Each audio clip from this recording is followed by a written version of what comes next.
I first met Louis playing basketball at the YMCA, and he was one of the most competitive people that I ever met. And I was so mad because I couldn't get him off the court when we were playing.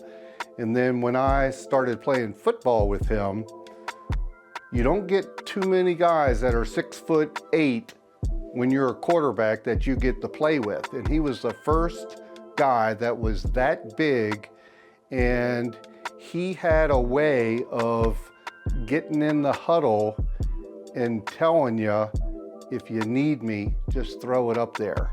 He would play football like he was playing basketball. And if it was down near the goal line and he would get down there and would basically box a guy out, I could just throw it up and he would jump up and get it because nobody could handle the height that he had. Mainly a basketball player, but he fit right in the flag league.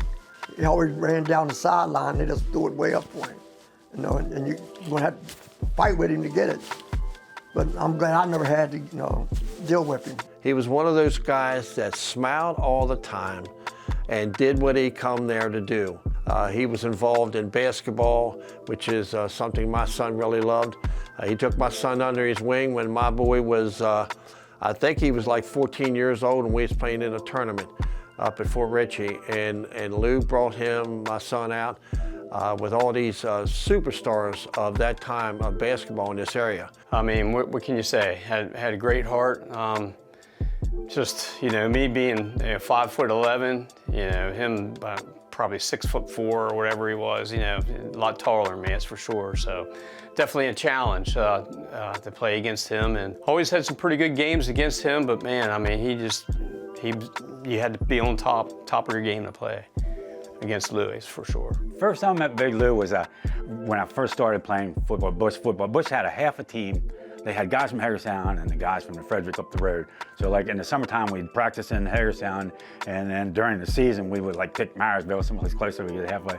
And I remember when he left Bush with our championship team, that we lost the championship to Alabama, and then he went to Miller, and they won the very next year against Marauders. He played quarterback, if I'm not mistaken. He might have helped him play quarterback. I mean, there you go. The guy played wide receiver his whole career. He played one game quarterback and won a championship. But I remember Lou being a fantastic receiver, big, tall, fast. I mean, a lot of guys had trouble covering him because he was, all he had to do was throw it up in the air for him. He'd go up and get it.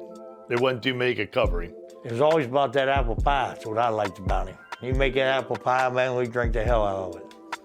But he was just a good dude, you know what I mean? Lou just laid back, you know what I mean? It was always nice to hang with him. Fortunately, I didn't play against Big Lou when he was in the league and all, but I knew Big Lou from work. He was an athletic director down at the prison there for several years. Heck of a guy, give you the shirt off his back, And I don't think he ever had an enemy. He lit the room up when he walked in. And if he was there for any length of time, it was like, everybody gyrated to him, because he was such a great person. It's a shame that we lost him, but another one, deserving of being in the Worcester County Flag Football Hall of Fame.